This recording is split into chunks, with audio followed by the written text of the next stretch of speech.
In this video, you'll be learning about this topic. Here's the part that I loved about this, is you go into just this financial history and really explain how just currencies evolved on top of this. And you talk about how this layer of money starts getting stacked on top of gold. The first thing that really kind of piqued my interest when I was reading through it, you start talking about the Florentine Mint. And this is back in 1252. Just explain this story, a little bit of context, the history of it, what it meant to Europe as this was taking place, and just give us a little bit of a history lesson on this. The interesting thing is that at the time, the Florentine Mint creating the gold florin coin meant nothing because hundreds and thousands of governments and empires and kings had created coins before that point.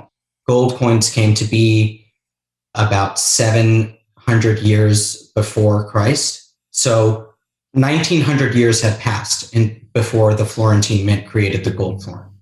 What was remarkable about the florin was that it went unchanged in purity and weight, spanning 4 centuries, for over 300 years.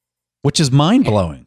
I mean, to think that wasn't debased for centuries, to me, is nuts. So when you were reading about this, what caused that to last for so long? Because nowhere throughout history have we seen something that wasn't debased for 3 centuries.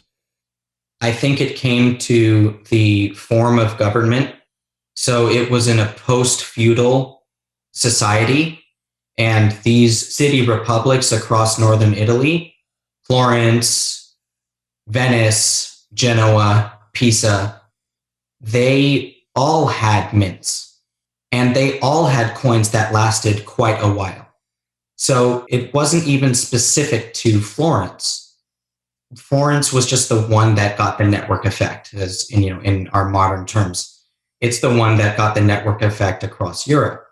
But I do believe that, from what I read and the history of Renaissance Florence, is that it was this post-feudal society that allowed this republican form of government to lead to this type of stability.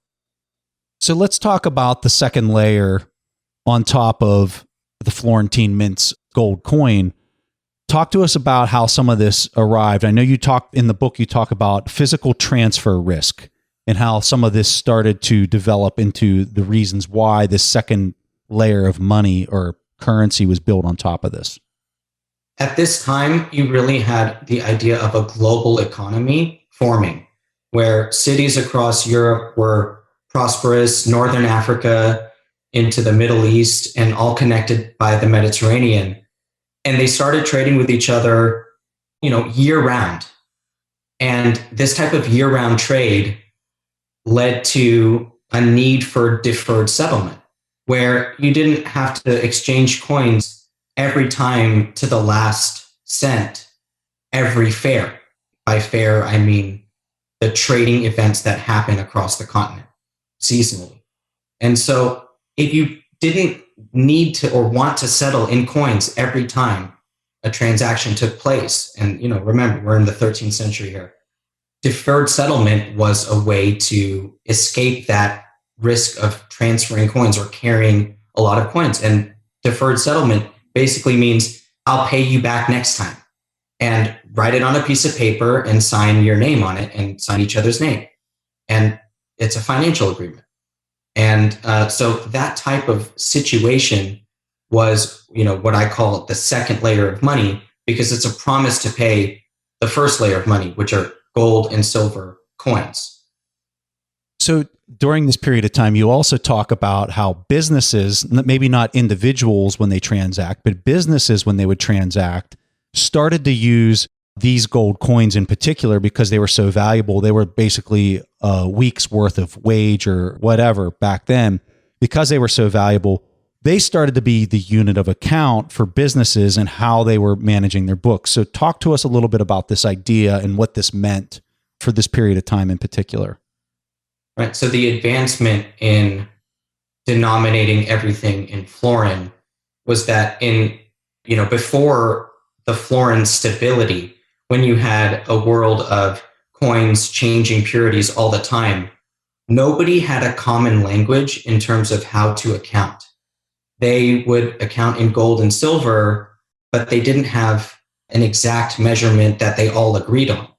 The florin gave them that. And when I say them, I'm talking about the European continent as a whole, because who cares from a global economy's perspective if everybody in a town is using the same accounting language, right?